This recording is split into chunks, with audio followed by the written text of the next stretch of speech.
不知道你们晚上有没有看恐怖片睡不着的经历？有一次我和二哥去看了部恐怖片，到了晚上之后，二哥就躺在床上睡不着了，总觉得屋子里有鬼。这时候聪明的二哥突然想到了鬼片里的剧情，鬼都是只吓人类，从来没有自相残杀的。想到这里，二哥觉得要是自己也能打扮成鬼，不就可以以假乱真迷惑其他的鬼了吗？那自己就可以立于不败之地了，真的是太机智了。计划在他的脑海里迅速成型，二哥立马找出了以前买的鬼面具，然后在身上裹了一层白色的布。准备工作做完之后，二哥就躺在床上满意的笑了。但就在此时，一声惊雷炸起，害怕打雷的二哥直接就睡不着了。他急匆匆的下床，想去爸妈的床上挤一挤。进去之后，二哥又怕打扰爸妈睡觉被胖揍一顿，于是站在床边犹豫不决。这时候二叔被一泡尿憋醒，准备起来上厕所，恰好一道闪电劈了下来，屋子里被照得通明。站在床边的二哥被打雷吓得泣不成声，也被闪电带来的光照得格外清晰。于是二叔就看到了一个浑身白衣、脸上异常恐怖的鬼站在床边，吓得惨叫一声。二婶被二叔的惨叫惊醒，之后又是一道闪电，屋里再次亮了起来，那个吓人的鬼又出现了。这时候两个人都被吓到了，这种情况下二哥也不敢出声，一旦被发现自己可能马上就被祭天了。二叔怕鬼扑过来，就狠狠地踢了一脚，把鬼踢到门边。但是抬脚的时候，二叔的括约肌终于得到了一丝舒缓的机会，不明固液混合体万箭齐发。落地之后的二哥顾不上疼痛，马上就跑回了自己的房间。二叔看到鬼朝自己儿子房间去了，怕他伤害到儿子，就顾不上害怕，立马起身追了出去，一脚踢开二哥的房门后，看见二哥在床上放声大哭。原来二哥回到房间后，为了避免被揍，立马就把衣服脱了下来，还跟二叔说睡觉的时候有个鬼从床底下跑了出来。过了一会儿又跑了回来，钻进床底就不见了。这个故事让惊魂未定的二叔深信不疑，他也觉得屋子里有鬼，于是就请来了法师，希望能把鬼抓出来。年幼的二哥听到后觉得自己必须再扮一次鬼，否则法师抓不到鬼，爸妈就会觉得自己在说谎，到时候肯定挨一顿揍。那么接下来二哥会与法师发生什么呢？今晚8点来我直播间告诉你。有没有做过什么活动？记得小学的时候有一天老师说，学校下周要举办为期3天的美食节，要求3年级每个班以上的同学都带食品来学校做自己喜欢吃的东西，最后根据每个班美食受欢迎的程度来评比优秀班集体。此言一出，瞬间炸开了锅。虽然我们都不知道要做什么，但是不用上课就是好事，于是大家都兴奋的回家准备。回去的路上，二哥问我带什么，我哪知道啊，就说每天都要吃饭，那肯定带点米啊。二哥觉得我说的很有道理，回家之后就吵着要把家里煮饭的锅带去学校，他爸肯定不同意啊，结果他俩就吵了起来。二哥最后只好第二天一大早趁二叔还没有起床就偷锅，因为锅太大了，二哥就来我家叫我来一起帮忙偷锅，只好早早起床去了他家。接着我俩一起把这口黑锅背到了学校。到了学校，二哥骄傲的说，一个锅都没带，我等一下看他们怎么煮饭。我赶紧夸赞他，哥你真的太有先见之明了，这次你肯定成为班里最闪耀的星。二哥脸上的笑容逐渐浓烈起来。到了学校操场，同学们都用看待智障的眼神盯着我俩，老师笑得人仰马翻。我们刚开始还以为老师是因为看见我们背锅才这么开心，结果就在此刻，二叔赶到学校，背着黑锅的二哥本来就不稳，被这一打直接趴在地上，黑锅还在他背上，看起来就像乌龟在地上爬一样。同学们看到这一幕都发出了杠铃般的笑声，因为场面过于滑稽，搞得我都笑了一个鼻涕泡出来。二叔迅速抢过黑锅背了回去，留下二哥一个人在风中不知所措。面对众人的嘲笑，他恨不得钻进土里。这一天他不仅啥都没有，还沦为了班级的笑柄。这个落差直接让二哥黑化了。为了复仇，第二天他把堂叔家小卖部的台式烤香肠机偷了过来，并加入了其他班。那么拥有烤香肠机的二哥会发生什么事情呢？记得周日晚8点来我直播间。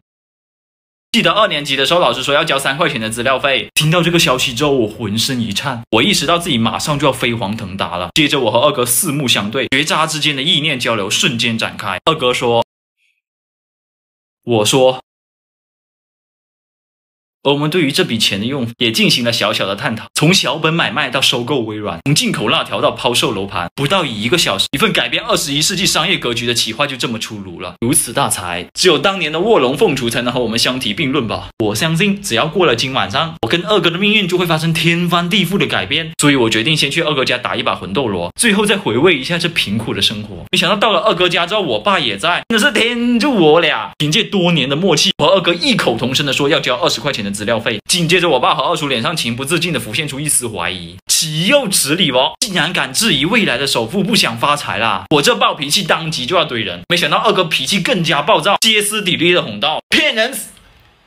此言一出，我爸和二叔脸上的怀疑瞬间烟消云散。真不愧是我二哥，我情不自禁的竖出了大拇指。我似乎已经看到20块钱正在向我们奔来的场景，而首富榜前3也换成了我俩的头像。正当我俩志得意满的时候，班主任从二叔家厕所走了出来。这是什么情况哦？他一边系裤腰带，还一边吧唧嘴，嘴上的回味和额头上的细汗不难猜出，他刚才在厕所经历了一场恶战。那天晚上，卧龙和凤雏同时陨落，我俩怎么都想不明白，两个世界首富就这样毁在了一个拉肚子的班主任手上，世界商业格局就这么被改写了。虽然我们暂时失去了光彩，但身为凤雏的二哥却浴火重生。接下来二哥将何去何从？我们的商业之路又将发生些什么？星期天晚上8点，2个男人连麦二哥，为你揭秘更多龙凤村的故事。初中有一次校运会规定要穿校服，我来到教室看到大家都穿着整整齐齐的校服，才发现我忘记穿了。正打算趁开幕式开始前跑回家穿，突然想起来没有班主任亲笔签名的请假条，保安是不会让我出去的。我怕班主任骂我没穿校服，又不敢找他拿请假条，于是我就打算翻墙出去，没想到居然挂在上面下不来了。过了好久也没人发现我。就在开幕式开始时，我妈火急火燎的拿着校服从路边跑过，我大声一喊：喂妈，我在这里啊，妈！我去，你怎么挂在上面的？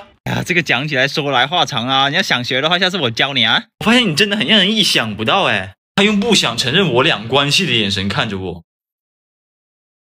然后我实在挂得太紧下不来了，只好在街边当众换好衣服。就这样，我原先穿的那件衣服因为拿不下来，被永久的挂在了栏杆上。第二天升旗大会上，校长严厉的批评了我某班挂在栏杆上当众换衣服的同学。为了保住学生的尊严，校长没有喊出我的名字。然而令我万万没想到的是，这无良保安居然在学校论坛发布了现场监控，想要借此火一把。于是整个学校都开始叫我金蝉脱壳张之柱。为了挽回颜面，我只好开始认真学习。半个学期就从原本的3流差生成功的挤进了光荣榜。然而更让我意想不到的事情发生了，同学们都以为我之所以能脱胎换骨，是因为我挂在那里的衣服保佑了我。于是同学们纷纷效仿，把自己的衣服也挂在了那个地方。更过分的是，甚至还有人往我那件拿不下的衣服下面放贡品的，真的是岂有此理哦！为了节约粮食，贯彻爱与和平，从此每天晚上我都会趁没人去拿贡品，一月省下了300多块零花钱。你们小时候有没有被凑齐卡片买过很多包零食？初中的时候，二哥在学校贴吧发布了一个帖子，在里面晒出了红、黄、蓝3个颜色的卡片，并说要以200元收购蓝色卡片。整整一个下午，同学们都在议论蓝色卡片的事情。晚上下课后，一个同学回帖说，这种卡片是本地一种小麻花零食里面的。结果那几天学校小卖部的小麻花直接卖断了货，走到哪都能听见咀嚼小麻花的声音，但是没有一个人能找到蓝色卡片。在同学们心灰意冷的时候，贴吧又一个人开帖说，二哥之所以收购蓝色卡片，是因为小麻花厂商出了一个活动，只要凑齐3个颜色卡就能够换1000块钱的现金。1000块钱是什么概念？4舍5入1个亿，大家更疯狂了。小卖部一补货就被抢购一空，就连学校外面的商店都未能幸免，整个学校都弥漫着一股小麻花的味道。1周之后，一条出售蓝色卡片的帖子火了，发帖人说自己吃到了蓝色卡片，但没时间去兑奖，就以600元出售卡片，就像武林秘籍在江湖里横空出世，大家都疯狂加价抢购，卡片最终被炒到了750块钱。就这样找卡活动落幕了。但是由于大家吃了太多小麻花，全都上火了。这时候又有人发帖说，校外有一种效果特别好的下火药，那几天药店人满为患，下火药直接又被卖断。后来我们才知道，二哥跟小麻花厂商达成了销售协议，自己可以拿营销额分成。签订了协议之后，二哥又和校外的药店签了销售协议，也是拿提成。而贴吧那几个人都是二哥的小号，你以为这就结束了吗？其实二哥的计划才刚刚开始。星期二晚上8点来我直播间分享更多二哥的故事。